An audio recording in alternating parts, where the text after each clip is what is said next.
What's going on, everybody? I am back with another film review. Today, we're talking about The Prestige, which I believe is by Christopher Nolan.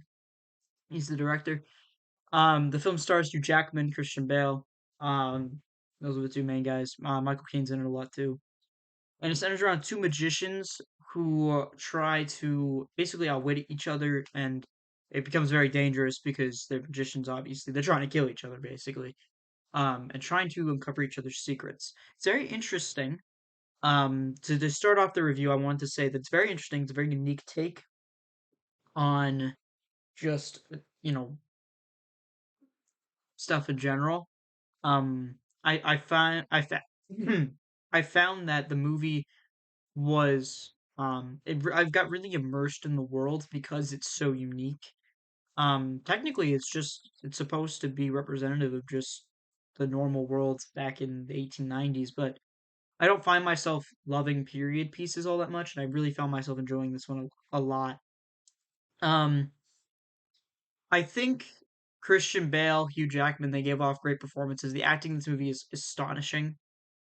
However, there is one moment there's one part of the film that makes me really sort of take off points here, and that's the fact that they're trying to outwit each other, right? Like that's the whole premise. And there's supposed to be a lot of plot twists. This movie is infamous for its plot twists. I think I might just be good at noticing when there's gonna be a plot twist. I caught almost every plot twist as it happened. All right, this is gonna be some spoilers, of course.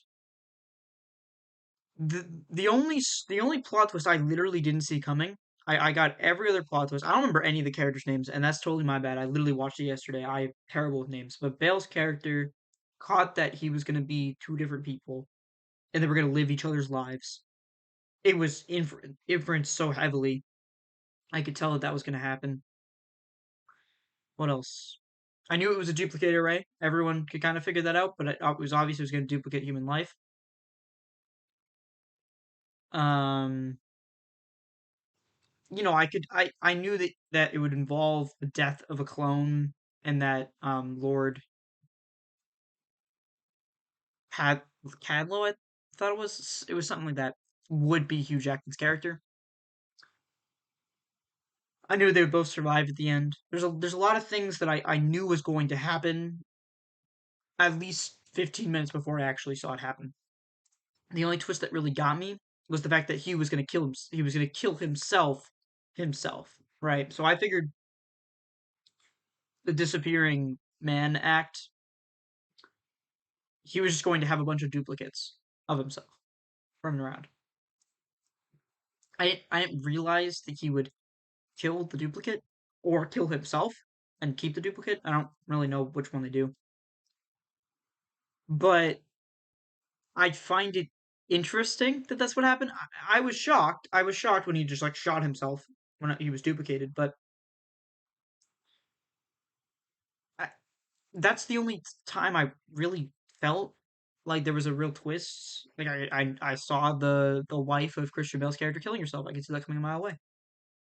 I saw Johansson's character working for Bale's character because the whole time you're really supposed to root for Hugh Jackman's character. But what happens is about halfway through the movie, your allegiance sort of keeps shifting as you realize that Bale's character is not a bad guy. They're both insane. They're both bad people, if I'm being honest. But you want to root for one over the other, and you'll find yourself rooting for Jackman up until about the end, and then you'll root for Bale's character.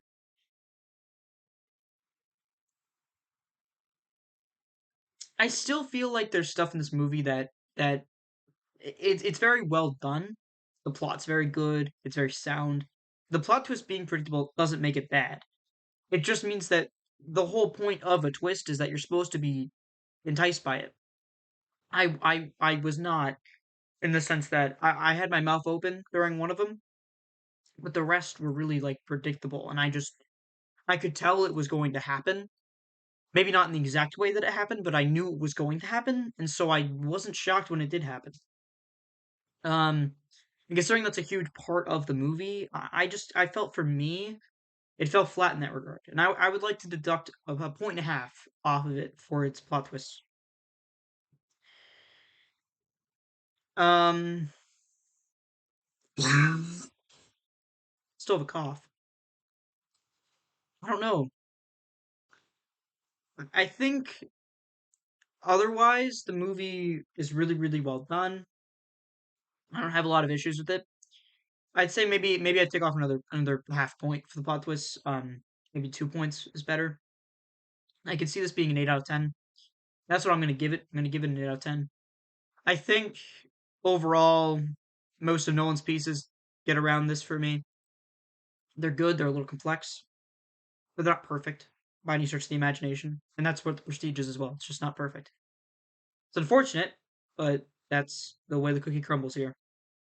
I love the acting. I love the directing. It just fell a little bit flat in terms of plot twists, but everything else is perfect. So there you go. Excuse me. I have to go cough a lot. Ugh. Hope you guys enjoyed. Make sure to like, subscribe, and comment down below any other films you want me to watch. I'm loving doing the reviews. I will have a Marvel review out eventually. I'm planning on reviewing the first 6 Star Wars movies plus some seasons of Clone Wars. We're gonna go in full release order for that with shows, movies, and games. Maybe I'll review some comics as like a side thing, but nothing crazy. And yeah, I'm really excited to keep going on this journey with you guys. Um, I love each and every one of you, and hopefully next video I'm not as sick, but it probably will remain so. My throat's just really dry, man. It sucks. All right, peace, guys. Love you all.